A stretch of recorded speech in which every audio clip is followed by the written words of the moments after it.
নমস্কার শ্রোতা বন্ধুরা, সবাই ভালো আছেন তো?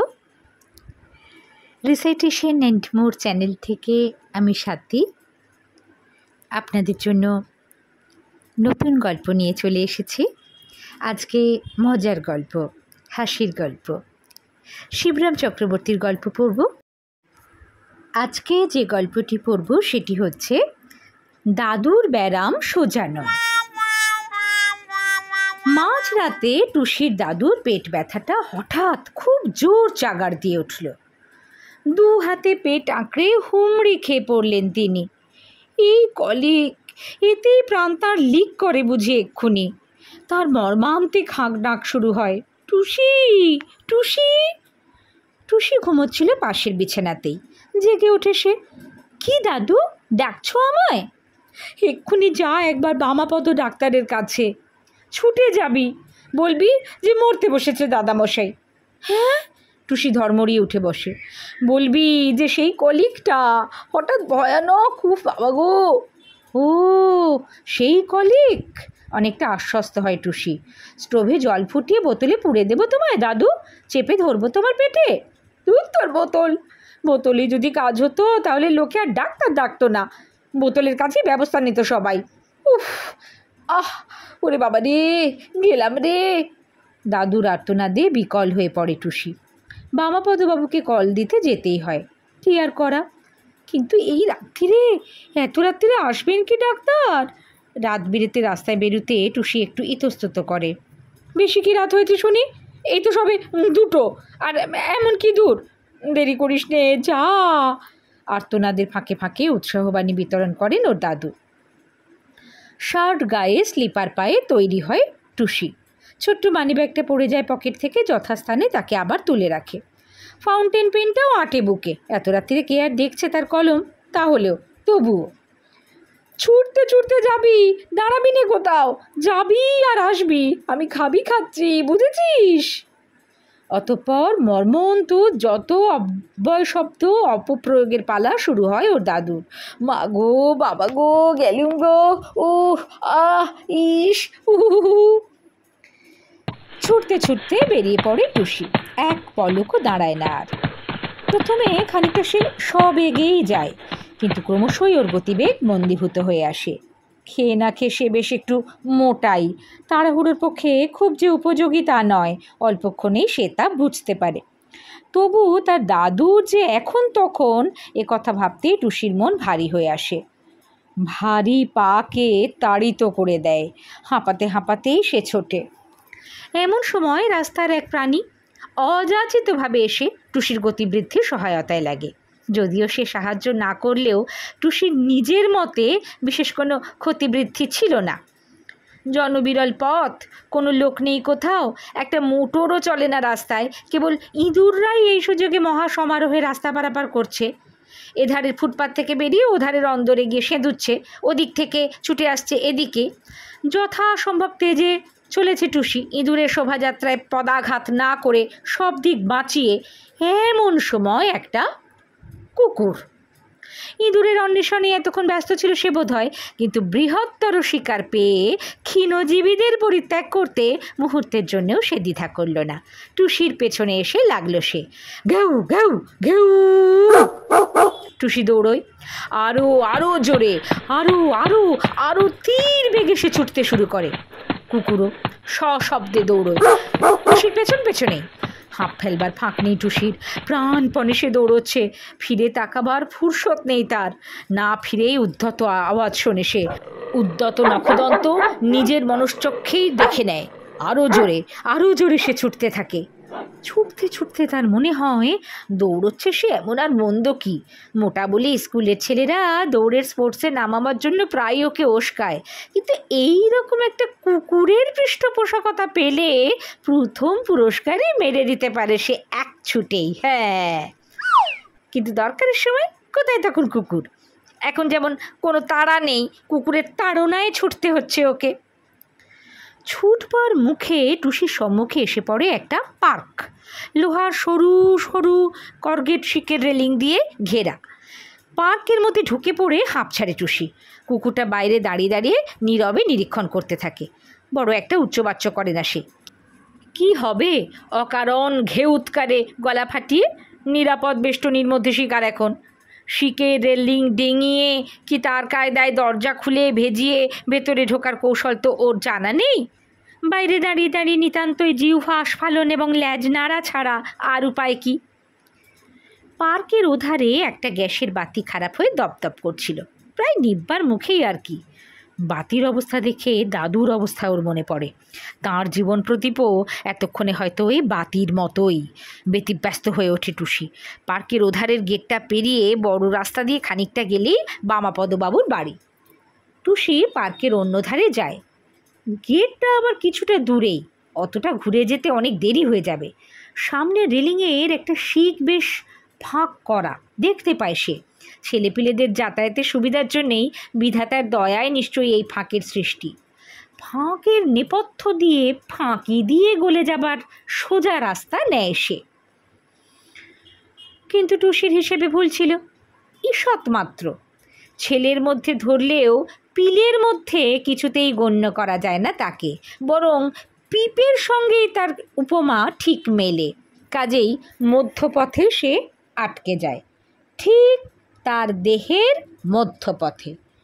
এগুতেও পারে না, পিছিয়ে আসাও অসম্ভব। বহুক্ষণ রেলিংয়ের সঙ্গে ধস্তাধস্তি করে। করুগেট শিকের বাহুপাশ কিন্তু এক চুলও শিথিল হয় না। অবশেষে হতাশ হয়ে হাল ছেড়ে দেয় সে। কি মুশকিলে সে পড়ল বলো তো, কোথায় বিছানায় আরামে, না কোথায় রেলিংয়ের ব্যারামে। কান্না পেতে থাকে। আর কুকুরটাও এতক্ষণে গোটা পার্কটা ঘুরে ফিরে তার কাছাকাছি এসে পৌঁছেছিল। টুসির মুখের উপরে সে লাফাতে ঝাঁপাতে শুরু করে। এবার অসহায় হয়ে হাত পা ছড়ে টুসি। কী আর করবে, তাও একখানা হাত আধখানা পা, তার বেশি আর নয়। পালিয়ে বাঁচবার উপায়ও তার নেই, আগেই সে পথ সে বন্ধ করেছে। ওকে ছেড়ে ওর কোঁচা ধরে টানতে থাকে কুকুরটা। হ্যাঁ, মুক্ত কচ্ছ করে দেবে নাকি? মতলব তো ভালো নয় ওর। দুহাতে প্রাণপণে কাপড় চেপে ধরে টুসি, গায়ের সমস্ত জোর দিয়ে। এক কামড়ে কোঁচার খানিকটা ছেড়ে নিয়ে বিরক্ত হয়ে চলে যায় কুকুরটা। হ্যাঁ, বিরক্ত হয়েই বেশ। হুটোপাটি নেই, দৌড়ঝাঁপ নেই, এরকম ঠায় এক জায়গায় দাঁড়িয়ে রেলিংয়ের গায়ে লেগে থাকা খেলা ভালো লাগে না ওর। ইঁদুরদের খোঁজে সে চলে যায়। আর কুকুরটা ওকে বর্জন করে গেলে কিছুটা স্বস্তি পায় সে। খানিক বাদে একটা লোক যায় পাশ দিয়ে। টুসি তার দিকে ডাক ছাড়ে, ও ও মশাই, মশাই গো। কে? লোকটা চমকে ওঠে। কি কি হয়েছে তোমার? টুসির কাছে এসে জিজ্ঞাসা করে সে। আমাকে এখান থেকে বার করে দিন না মশাই। টুসির কণ্ঠস্বর অতিশয় করুণ। ভারী মুশকিলে পড়েছি আমি। ওর অবস্থা দেখে হাসতে শুরু করে দেয় লোকটা। বাহ, বেড়ে তো! কার অঞ্চলের নিধি এসে এখানে আটকা পড়েছ চাঁদ? আছে নাকি কিছু ট্যাঁকে? টুসির পকেট হাতড়ে মানি ব্যাগটা সে হাতিয়ে নেয়। দাদুর দেওয়া স্কুলের মাইনে আর বায়োস্কোপ দেখার পয়সা সবই যে রয়েছে ওই ব্যাগে। টুসির যথা সর্বস্ব সবটা বাগিয়ে নিয়ে লোকটা সত্যি চলে যায় যে। বাহ, বেশ মজা তো। টুসি চেঁচাতে শুরু করে, pick pocket, pick pocket, pocket মার, পুলিশ, ও পুলিশ, চোর ডাকাত খুনে পালাচ্ছে, পুলিশ, ও পুলিশ। লোকটা ফিরে এসে ফের, অমন করে চেঁচাচ্ছ কেন জাদু? এই নিশুত রাতে শুনবে কে? কে জেগে বসে আছে সারা রাত তোমার জন্য হারানিধি? এই যে, বাহ, ফাউন্টেন পেনও একটা আছে দেখছি। দেখি, বাহ, বেশ পেনটি তো। পার্কার, কিচ্ছু মনে করো না লক্ষ্মী ভাইটি। অতঃপর কলমটিও হস্তগত করে ওর মাথায় আদর করে একটু হাত বুলিয়ে দিয়ে চলে যায় লোকটা। টুসি আর চেঁচায় না এবার। কতক্ষণ যে এভাবে কাটে জানে না সে। হঠাৎ ভারী একটা শোরগোল শুনতে পায় টুসি। চোর, চোর, পাকড়ো, পাকড়ো, উধর ভাগা, উস তরফ। হ্যাঁ, সেই পকেট কাটা হতভাগাই। ছুটতে ছুটতে সে এসে টুসির পাশে রেলিং টপকে পার্কের ওধারে গেট দিয়ে উধাও হয়। কয়েক মুহূর্ত পরেই এক পাহারাওয়ালা এসে টুসিকেই জাপটে ধরে। পাকড় গায়ে, এ ভাইয়া! নিজের উচ্চকণ্ঠ ছেড়ে দেয় সে এবার। ফুর্তি ওর দেখে কে। আরেকজন পাহারাওয়ালা এসে যোগ দেয় তার সঙ্গে। এই বাহারাও, নিকলাও জলদি! টুসিকে এক ঘুষি লাগায় সে কষে। চোট্টা কাহাকা। টুসি বেউ বেউ করে কাঁদতে শুরু করে। अरे ये तो रोने लगी, बहुत बच्चा माँ।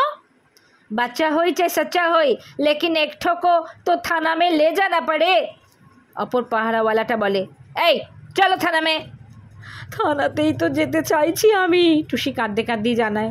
আমায় নিয়ে যাও না থানায় ধরে বেঁধে, এখান থেকে বের করে নিয়ে যাও না আমায়। ভারী করুণ কণ্ঠর। যদি চুরির দায়ে ধরা পড়েও মুক্তির সম্ভাবনা আসন্ন হয় এই লৌহ শৃঙ্খলের কবল থেকে, টুসি তাতেও রাজি এখন, বেশ প্রসন্ন মনেই রাজি। দেহের সমস্ত বল দিয়ে দুই পাহারাওয়ালার দ্বন্দ্বযুদ্ধ শুরু হয় তখন, কিন্তু দারুণ টানাটানিতেও বিন্দুমাত্র টস্কানো যায় না টুসিকে। এক চুলও এদিক ওদিক করতে পারে না ওর। দুজনেই থকে গিয়ে হাঁপাতে থাকে। টুসিও, বড়ি জোরসে সাটল বা, ই তো এসা নিকলবে না। একজন দীর্ঘশ্বাস ছাড়ে, অন্যজন কপালের ঘাম মোছে। লোহা তোড়না লগি, মিস্ত্রি চাই ভাইয়া। অতঃপর দুজনের মধ্যে কি যেন পরামর্শ হয়। কানাকানি ফুরলে দুজনেই ওরা মুখ বেজার করে। ছোড় দে ভাইয়া, ই চোর সে হাম লোগোকে কাম নেই। এই বলে স্থানত্যাগেন দুর্জনাৎ, চাণক্যের এই নীতিবাক্য মেনে নিয়ে সরে পড়ে তারা তৎক্ষণাৎ। চোর তো ছেড়েই গেছে, এখন পুলিশেও ছেড়ে চলে গেল, তাহলে পরিত্রাণের ভরসা আর নেই। এতক্ষণে বুঝতে পারে টুসি।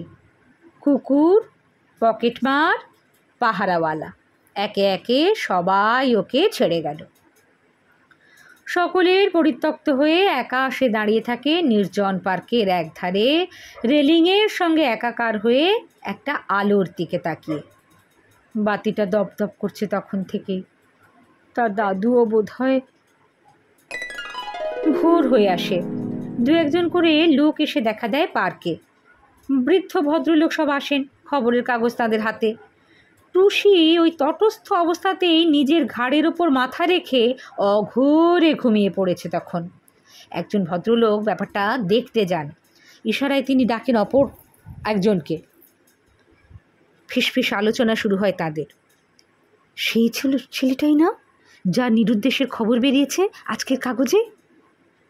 তাই তো মনে হচ্ছে। এই যে লিখেছে, ছেলেটি শ্যামবর্ণ, দোহারা চেহারা। দোহারা বলিলে হয়তো কমিয়েই বলা হয়, বরং হৃষ্টপুষ্টই বলিতে হইবে। যেমন হৃষ্ট তেমনই পুষ্ট। অদ্য রাত্রি প্রায় 1.5 ঘটিকার সময় ডাক্তার ডাকিবার অজুহাতে বাড়ি হইতে বাহির হইয়া নিরুদ্দিষ্ট হইয়াছে। যদি কেহ উক্ত শ্রীমানকে দেখিতে পান, দয়া করিয়া শ্রীমানের খোঁজ দেন, তাহা হইলে চিরকৃতজ্ঞ থাকিব। কোনো রকমে একবার ধরিতে পারিলে নগদ 500 টাকা পুরস্কার। আরে এই যে এখানেও আবার, টুসি ভাই যেখানেই থাকো ফিরিয়া আইসো, আর তোমাকে ডাক্তার ডাকিতে হইবে না।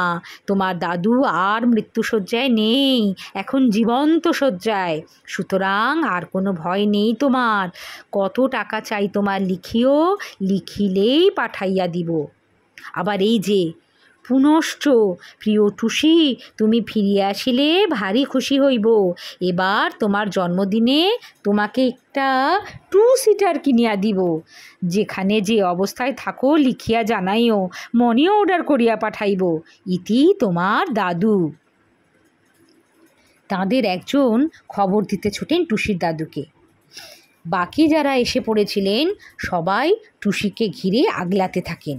কি জানি যদি পালিয়ে যায় হঠাৎ, জেগে উঠে ট্রেনে দৌড় মারে, যদি হাওড়া গিয়ে ট্রেনে উঠে দৌড় মেরে হাওয়া হয়ে যায়। ওরা খুব সন্তর্পণে ওকে ঘিরে দাঁড়ান। ঘুণাক্ষরেও শব্দ হয় না, নিঃশ্বাস ফেলারও শব্দ হয় না। একজন মন্তব্য করছিলেন, ঘুমোবার কায়দাটা দেখুন, শোবার জায়গাটিও বেছে নিয়েছে বেশ। ফাঁকা মাঠে খোলা হাওয়ায় তোফা আরামে মজা করে দাঁড়িয়ে দাঁড়িয়ে ছোড়ার ফুর্তি দেখুন একবার। অমনি আর সবাই তার মুখ চাপা দিয়েছে। চুপ চুপ করছেন কি? জেগে উঠবে যে, জেগে উঠলে পালাতে কতক্ষণ? আমরা কি তখন ধরতে পারবো দৌড়ে? ওর বাবার বাবাই পারেনি যেখানে। ধরা শক্ত বলেই তো পুরস্কার দিয়েছে ধরবার জন্যে। কোনো রকমে একবার ধরিয়ে দিতে পারলেই, দেখছেন না। টুসির দাদু এসে পড়েন ট্যাক্সিতে। নাতিকে দেখে তার আপাদমস্তক জ্বলে ওঠে। বলে, আমি মরছি কলিকের জ্বালায়, আর উনি কিনা এখানে মজা করে আয়েশ করে ঘুমোচ্ছেন। এক থাপ্পড় কষিয়ে দেন তিনি টুসির গালে। আহা, মারবেন না, মারবেন না, সবাই এক বাক্যে হা হা করে ওঠে। না, মারবো না বই কি মশাই, সেই 1:30টার সময় বেরিয়েছে ডাক্তার ডাকতে, 1:30টা গেল, 2টো গেল, 2:30টে গেল, 3টেও যায়, পাত্তা নেই বাবুর। কলিক উঠে গেল আমার মাথায়। জানেন মশাই, 50 টাকা ট্যাক্সি ভাড়া বরবাদ গেছে কাল এক রাত্রে আমার।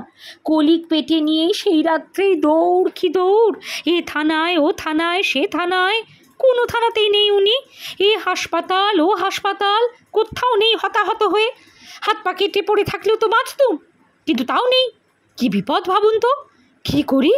গেলুম তখন খবর কাগজের অফিসে, সেই রাত্রেই। রাত আর কোথায়, তখন ভোর 4টে।